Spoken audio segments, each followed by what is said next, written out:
এই যে ভাতের হোটেলের কথা আমরা বলি, এই ভাতের হোটেল কি এখন রিসর্ট? যে আমার বাইরে থাকতে ভালো লাগছে না, আমি গেলাম ওখানে যে রিসর্টের সময় কাটিয়ে আসলাম যাতে আমাকে কেউ ডিস্টার্ব না করে।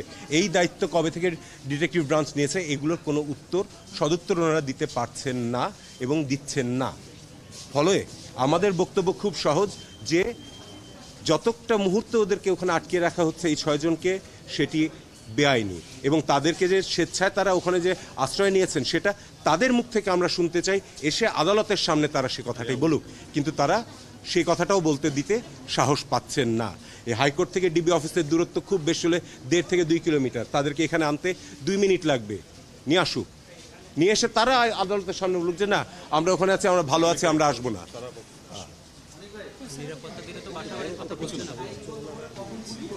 পুলিশ আইনগতভাবে কখন করতে পারে? 1 নম্বর, যদি ম্যাজিস্ট্রেটের কাছ থেকে পারমিশন নিতে হবে তাকে, যদি কোনো একটা অ্যাসেম্বলিকে ডিসপার্স করার জন্য সেটি করতে হয়, কিন্তু সেরকম কোনো আদেশ আমরা দেখতে পাইনি।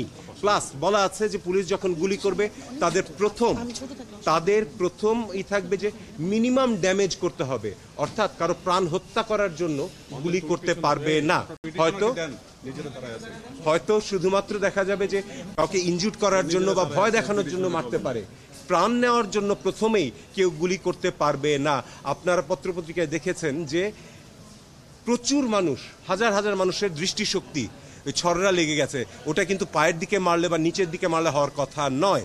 এই সব কিছুই আমাদের আদালতও প্রশ্ন রেখেছেন, যে ওনারাও দেখছেন যে কি হচ্ছে, এবং তারা প্রশ্ন রেখেছেন রাষ্ট্রপক্ষের কাছে, কিন্তু রাষ্ট্রপক্ষ এগুলোর কোনো সদুত্তর এখন পর্যন্ত দিতে পারেননি এবং কখনো পারবেন না। তাদের দাবি হচ্ছে যে পুলিশ পিআরবি অনুযায়ী কাজ করেছে। আমরা বলেছি যদি তাই করে থাকে তাহলে কোর্ট থেকে আদেশটা দিলে কি ক্ষতি হয়ে যাচ্ছে, যে হ্যাঁ পিআরবির নিয়মটা মেনে আপনারা আপনাদের কাজটি করুন। হ্যাঁ, এবং এখানে যেটা হয়েছে পিআরবিতে বলা আছে যে কোন কোন ক্ষেত্রে পুলিশ এটা করতে পারে, এবং আমাদের আদালত আজকে তাদের আক্ষেপ এবং দুঃখ ক্ষোভ প্রকাশ করেছেন যে এত যে প্রাণ ঝরে গেছে সেটির ব্যাপারে।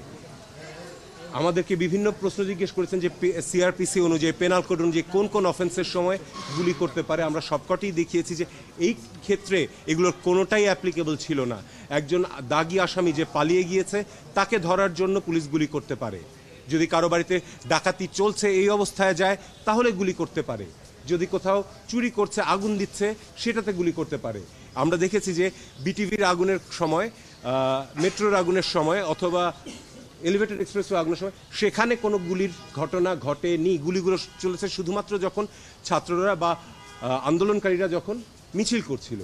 এবং আমাদের এই মামলাটি কিন্তু শুধুমাত্র আন্দোলনকারীদের জন্য নয়, যত কটি মৃত্যু হয়েছে সেগুলোকেও সবকটাকে আমরা বলছি যে এগুলোর কোনোটাই ঠিক মতন হয়নি, এগুলোর কোনোটারই কোনো আইনগত ভিত্তি নেই এইসব মৃত্যু, সেগুলোকে থামানোর জন্য। এবং অনেক ভাই, সরকার পক্ষ একটা সাবমিশন খুব জোরালোভাবেই করেছে গণতদন্ত কমিশন নিয়ে। মঞ্জুরাল মতিন তিনি রিটকারী, তার বাবা জাস্টিস এম এ মতিন অবসরপ্রাপ্ত, তিনি হচ্ছেন সেই গণতদন্ত কমিশনের চেয়ারম্যান। এটি কনফ্লিক্ট অফ ইন্টারেস্ট, এবং এই পয়েন্টে তারা বলেছেন যে এই রিটটি কোনোভাবে মেনটেন করে। আমার যতদূর জানা মঞ্জুরাল মতিন সাহেব, যিনি পিটিশনার, আমার সাথেই রয়েছেন, তিনি একজন সম্পূর্ণ অ্যাডাল্ট এবং তার নিজের ক্ষমতা, নিজের বুদ্ধিমত্তা সব কিছু রয়েছে।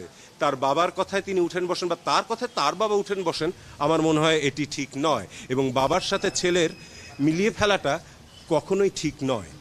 তার নিজের বিবেক বুদ্ধি দিয়ে তিনি কাজ করছেন, তার বাবা তার নিজের বিবেক বুদ্ধি দিয়ে কাজ করছেন। এখানে কোনো কনফ্লিক্ট অফ ইন্টারেস্ট নেই। এই মাসুদ, আমি এই প্রশ্নটা একটু রেসপন্ড করতে চাই।